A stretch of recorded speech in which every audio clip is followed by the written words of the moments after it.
بسم الله الرحمن الرحيم. اللهم صل على سيدنا محمد. لاعيبة النادي الأهلي ولاعيبة نادي الزمالك الفترة الأخيرة دي بيشحتوا كورة. مفيش أداء، مفيش لعب، مفيش أي جمل تكتيكية ولا هجمة ولا أوفرات ولا كأن بالظبط بتروجيت ولا حرس الحدود ولا أي فرقة من فرق القاع هي اللي بتلعب. فين زيزو؟ فين ال 100 مليون؟ عايز 100 مليون ليه يا زيزو؟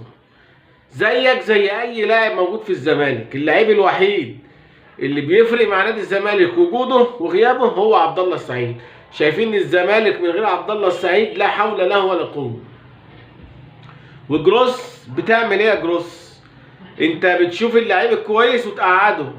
ناصر منسي هداف الدوري جايب 5 اهداف، ما قعدوا الشوط الثاني للجزيري. ليه؟ الله اعلم. حسام اشرف تألق معاك وجاب 3 اهداف، جونين في الكونفدراليه وجون في الدوري برضه قعدته، بتلعب عليه الجزيري. طب ليه؟ ايه السبب؟ على الاقل ناصر منسي لما بينزل يلعب بيبقى عبء على دفاع المنافس وبيضغط عليه، وشفنا اهداف 5 اهداف منهم هدف كان ضغط على الحارس، هدف دخل في وسط المدافعين خطف الكره بالهيد. على عكس الجزيري مش شايفين منه اي حاجه خالص.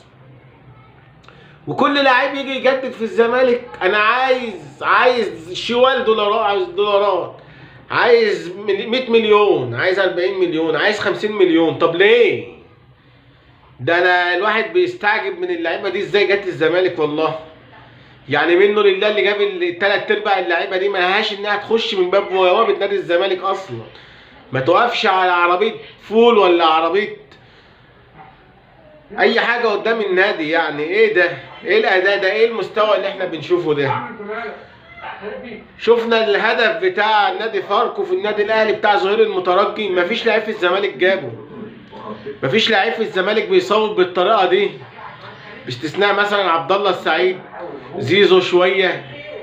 بقيه اللعيبه فين؟ مفيش حد بيلعب بالطريقه دي. يعني احنا بننقي اضعف لعيبه ونجيبهم. جايبين كونراد مشلاك ولا بيدافع ولا بيهاجم ولا هو حريف بيعدي 1 على 1 ولا يعمل اختراق ولا كده، ولا بيرفع اوفر عليه القيمه ولا بيصوت. طب انت جايبه ليه؟ كنت لعبت اي ناشئ على الاقل. والله العظيم محمد السيد ليه شكل وليه طعم وليه لون. الناشئ اللي بيلعب جديد ليه اداء عن كونراد مشلاك وعن مصطفى شلبي.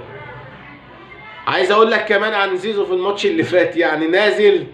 احنا ليه ما بنلعبش بالناشئين طالما اللعيبه ديت مش عارفه تأدي ومش عارفه؟ 4 مرات الاهلي يتعادل ويبقى قدامك فرصه تتصدر الدوري وهم يضيعوا، زي ما يكونوا داخلين مع الزملكاويه في عند جايين على النادي يخربوه.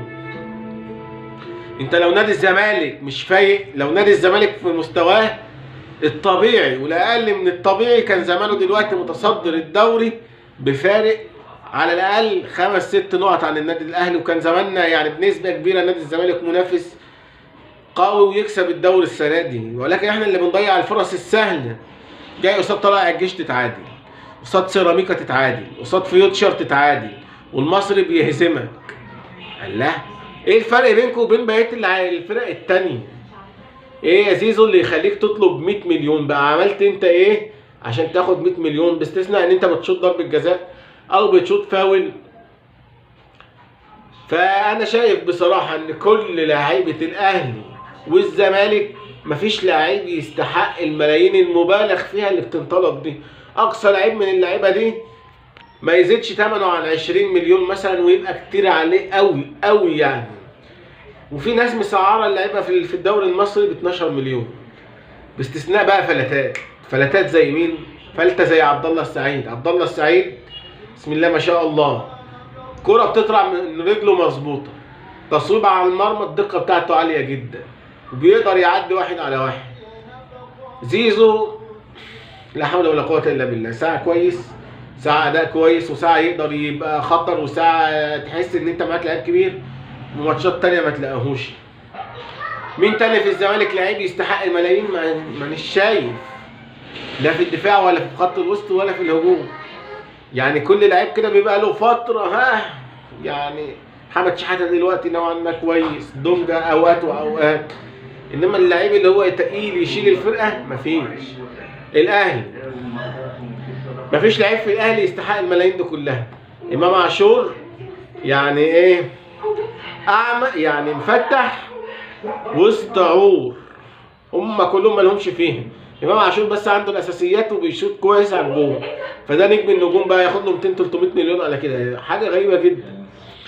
انا شايف بصراحه، وعايز اسمع رايكم في الكومنتات، اذا كان الاداء هيفضل بالطريقه دي اللعيبه دي كلها تتباع ونلعب بالناشئين، لان مفيش فرق كبير قوي في المستوى ما بين اللاعب الناشئ وما بين اللعيبه دي. اكتبوا لنا رايكم في التعليقات، وما تنسوش تدعمونا بلايك للفيديو واشتراك في القناه على قناتكم يوميات زملكاوي. اشكركم والى اللقاء في مزيد من الفيديوهات على قناه يوميات زملكاوي.